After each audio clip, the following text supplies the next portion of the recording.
Dinas Kebudayaan Disbud Kabupaten Gianyar tetap memberikan perhatian kepada seniman di masa pandemi. Bentuknya berupa pembinaan dan dukungan motivasi kepada sanggar atau sekehe seni melalui kegiatan pentas virtual.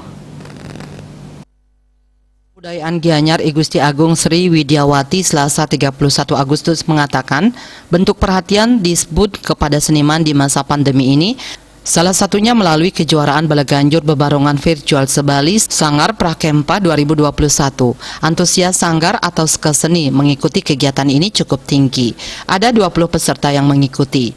Goal akhir kegiatan ini bertujuan untuk melestarikan seni budaya dan membangkitkan kreativitas seniman. Kejuaraan Balaganjur Virtual ini digelar dalam rangka menyambut Hari Kemerdekaan RI. Pesertanya 20 berasal dari 5 kabupaten kota Sebali.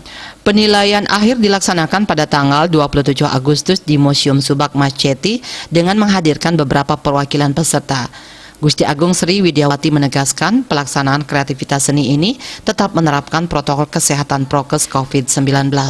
Pementasannya dilaksanakan melalui media virtual untuk memberdayakan seniman supaya tidak vakum di masa pandemi.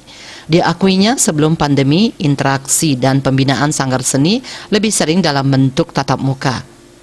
Sementara dalam masa pandemi, pembinaan menggunakan media sosial serta melalui aplikasi yang menyediakan layanan pertemuan digital serta interaksi chat grup seperti WA.